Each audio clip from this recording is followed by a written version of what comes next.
Hello student, Chavda sir lecture के YouTube channel में आपका स्वागत है। प्रश्न बैंक कक्षा 12वीं विषय रसायन विज्ञान 2021-22 के कुछ वीडियो हम आप लोगों को पहले अवेलेबल करा चुके हैं।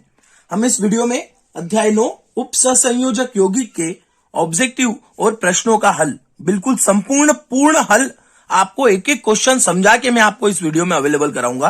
तो आइए शुरुआत करते हैं। अध्याय 9 उप सहसंयोजी रसायन। तो पहला है NiCO4 में ऑक्सीकरण अवस्था है। हमें बताना है ऑक्सीकरण अवस्था कौन सी है, कितनी है। तो इसकी ऑक्सीकरण अवस्था 0 है। दूसरा, मोहर लवण है। यहां पे कुछ मिसिंग जरूर है, कुछ ना कुछ प्रिंटिंग मिसिंग है, पर उसका आंसर भी द्विक लवण है। तीसरा, CuNH3 पूरे ब्रैकेट के बाहर SO4 में Cu की समन्वयक संख्या पूछी है। तो Cu की समन्वयक संख्या है हमारी 4। NiCO4 में M सिंगल बॉन्ड C बंद होता है।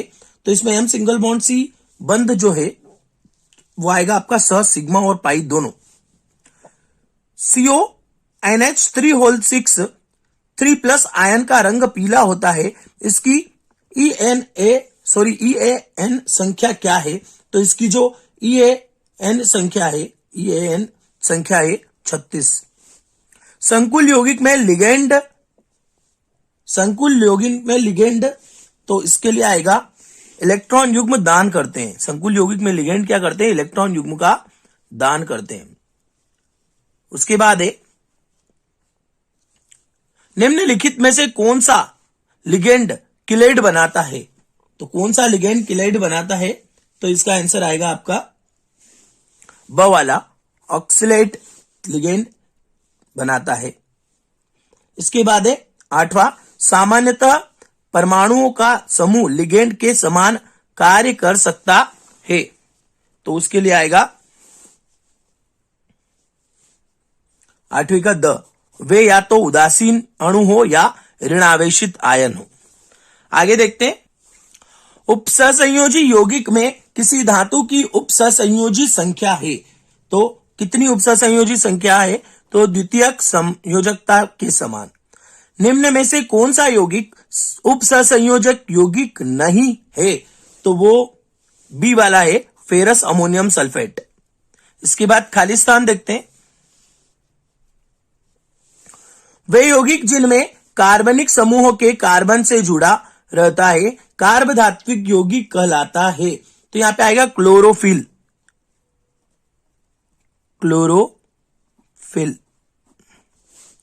सभी हरे पौधे में पाए जाने वाला संकुल यौगिक है। सभी हरे पौधों में पाए जाने वाला संकुल यौगिक है कोबाल्ट। सॉरी, माफ कीजिएगा, फर्स्ट का आंसर हम आप लोगों को बाद में अवेलेबल कराएंगे। सेकेंड में आएगा क्लोरोफिल। इसका आंसर नहीं है। और यहां पे आएगा आपका कोबाल्ट।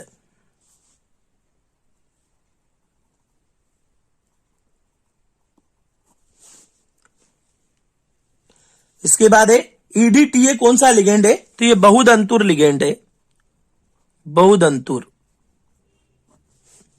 इलेक्ट्रॉन युग्मदाता कहलाता है लिगेंड। लिगेंड तथा धातु आयन के मध्य बंध बनता है उप सहसंयोजी।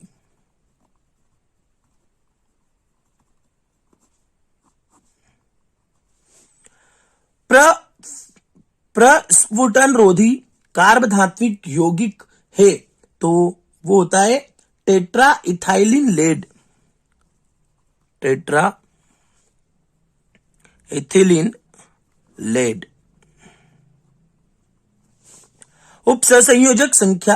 उपसहसंयोजकता का सिद्धांत किसने दिया था, वर्नर थ्योरी बोलते हैं, वर्नर ने दिया था।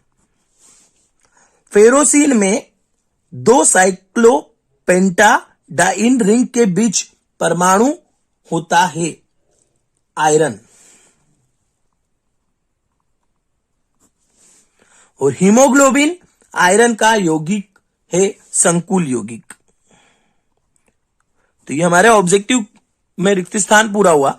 अगर आपने अभी तक भी चैनल को सब्सक्राइब नहीं किया है तो चैनल को सब्सक्राइब कर लें, बेल आइकॉन को क्लिक करें, जिससे लगातार जो हम आपको हैंडमेड नोट्स दे रहे हैं उनकी नोटिफिकेशन आप लोगों को मिल जाए। क्योंकि देखिए, मैंने पूरा काम आपको लोगों के लिए मेरी खुद की वॉइस में, मतलब खुद की आवाज में, और बिल्कुल एक एक व्यवस्थित काम, ये भी अगर मैंने प्रिंट करवा के आप लोगों के लिए एक एक अवेलेबल करवा रहा हूं। मैंने स्क्रीनशॉट से कोई भी काम नहीं करा है।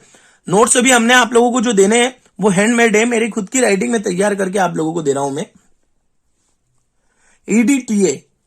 ईडीटीए है बहुदंतुर लिगेंड। क्लोरोफिल है मैग्नीशियम में पाया जाता है। इसके बाद है नाइट्रेटो आएगा ऋणात्मक लिगेंड। डाइफेनिल फास्फीन आएगा उदासीन लिगेंड। और एक्वा आएगा आपका एक दंतुर लिगेंड। ये लास्ट वाले के लिए कोई ऑप्शन नहीं है, यहां पे 5 ही दे रखे। तो ये हमारा हो गया जोड़ी। इसके बाद देखते हैं एक वाक्यों में उत्तर। एक वाक्यों में उत्तर दे रखे हैं 10 इन्होंने। पहला है केंद्रीय धातु आयन से जुड़े एक दंती लिगेंड की संख्या कहलाती है, वो कहलाती है उपसहसंयोजन संख्या। उपसहसंयोजन संख्या कहलाती है। तो उपसहसंयोजन संख्या।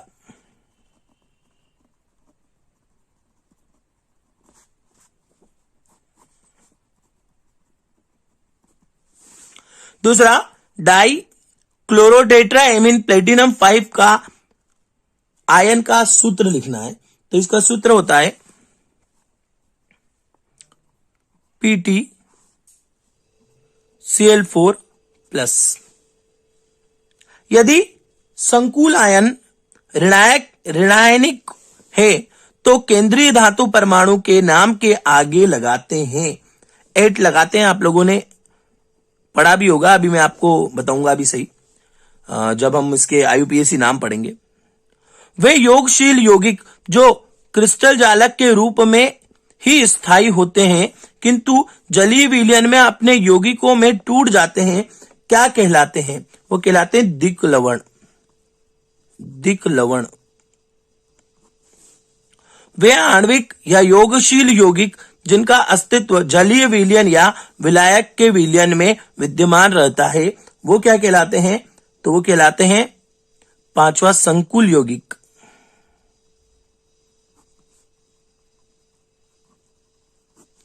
लिगेंड में वह विशिष्ट परमाणु जो वस्तुतः इलेक्ट्रॉन युग्म देता है क्या कहलाता है? वो कहलाता है दाता परमाणु।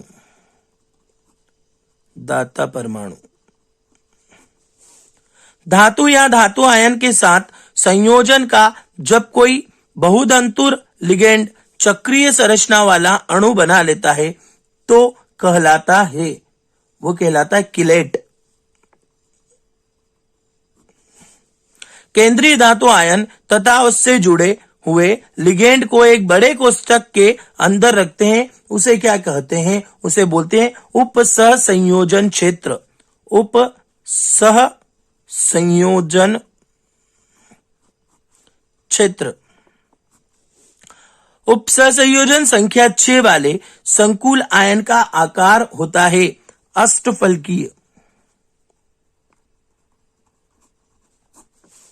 वर्नर की प्राथमिक संयोजकता से निर्मित बंध होते हैं विद्युत संयोजी।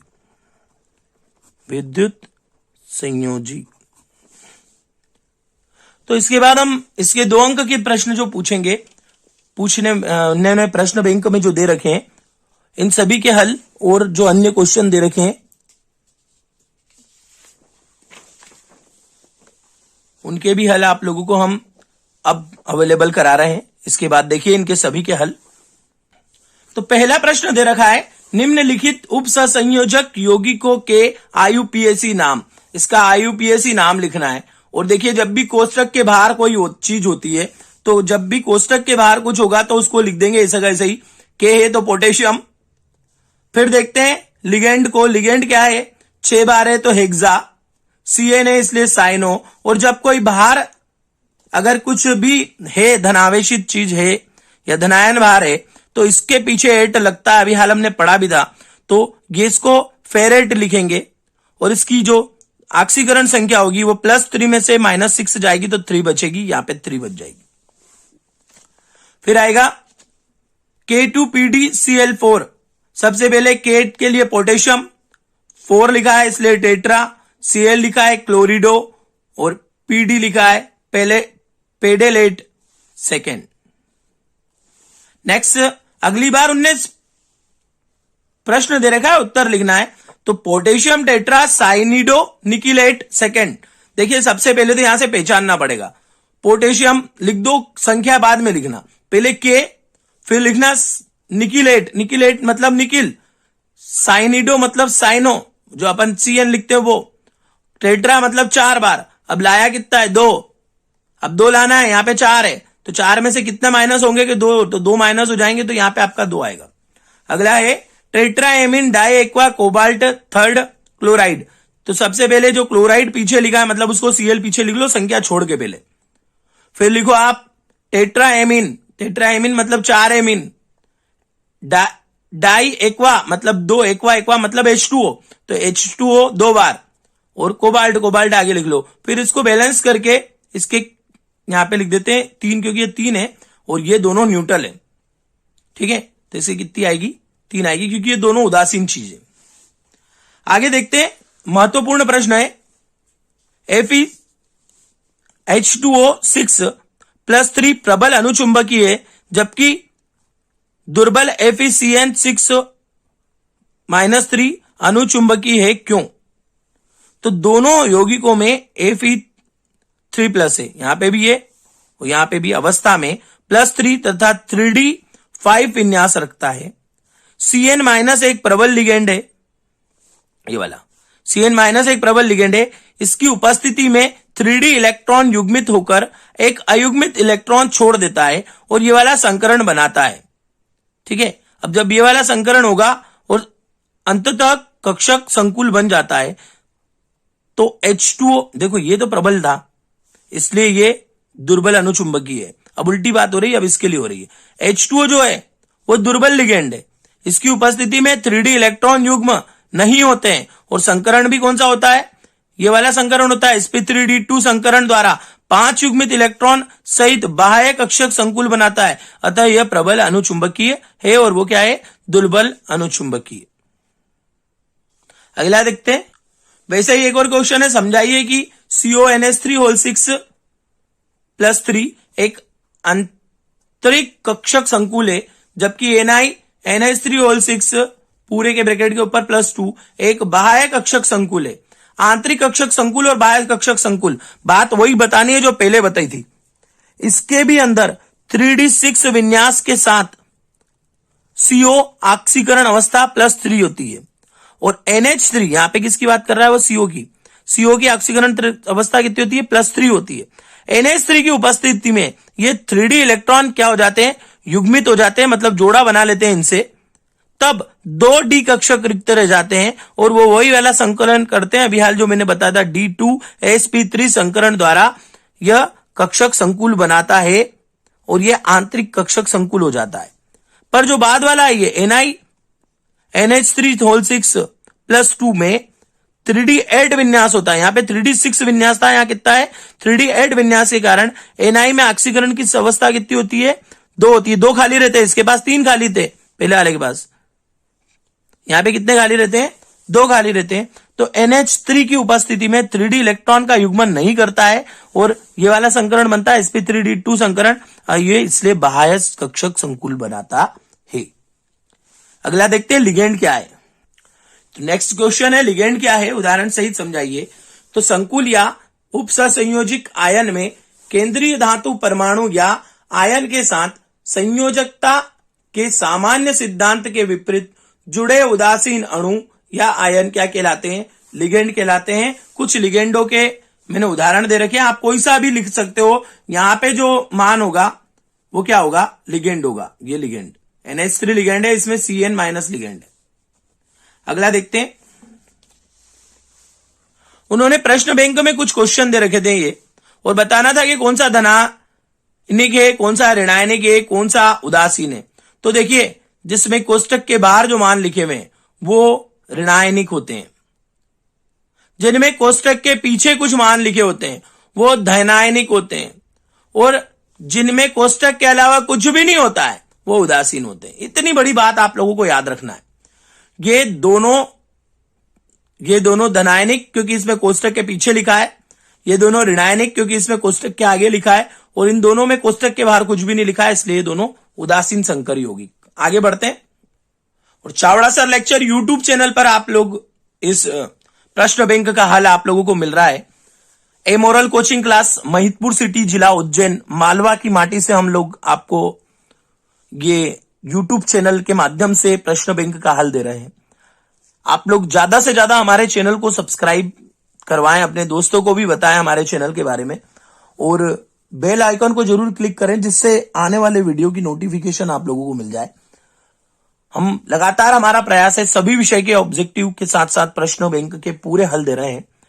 तो आगे देखते हैं। प्रभावी परमाणु संख्या उपसंयोजक यौगिक के, कौन सा उपसंयोजक यौगिक, जो अभी तक अपन जितने भी पढ़ रहे हैं सब उपसंयोजक यौगिक के केंद्रीय धातु परमाणु में उपस्थित। केंद्रीय धातु परमाणु कौन होता है? जो कोष्टक के बाहर होता है। जैसे बड़ा कोष्टक है तो यहां पे होगा तो केंद्रीय धातु परमाणु में उपस्थित इलेक्ट्रॉनों की संख्या तथा बंध बनने के से प्राप्त इलेक्ट्रॉनों की संख्या, किसके पर? केंद्रीय धातु परमाणु में उपस्थित इलेक्ट्रॉनों की संख्या तथा बंध बनने से प्राप्त इलेक्ट्रॉनों की संख्या के योग को क्या कहते हैं? प्रभावी परमाणु संख्या।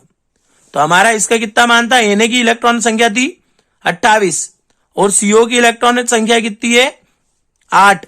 तब इन दोनों का योग क्या होगा? 36। वो क्या कहलाएगी? प्रभावी परमाणु संख्या कहलाएगी। नेक्स्ट है एम्बिडेंटेड संलग्नी या लिगेंड किसे कहते हैं, और उसी में है किलेट भी किसे कहते हैं। सबसे पहले एम्बिडेंटेड लिगेंड पढ़ते हैं। वे लिगेंड, यहां पे लिगेंड लिख सकते हो आप, वे लिगेंड जो दाता परमाणु, जो 2 दाता परमाणु युक्त होते हैं। कितने दाता परमाणु युक्त होते हैं? 2 दाता परमाणु युक्त होते हैं, परंतु आवश्यकता अनुसार केवल एक ही दाता परमाणु का उपयोग करते हैं, एम्बिडेंट लिगेंड कहलाते हैं। ये उसके उदाहरण है। इसके बाद देखते हैं किलेट जब किसी संलग्नी में 2 या 2 से अधिक दाता परमाणु होते हैं जो किसी एक धातु आयन से एक उपसंयोजन बंध बनाते हैं, तब एक वलयाकार रचना प्राप्त होती है। इस टाइप से एक वलयाकार रचना प्राप्त होती है, वो क्या कहलाती है? किलेट कहलाती है। नेक्स्ट देखते हैं। और अगला है आखिरी, द्विक लवण किसे कहते हैं?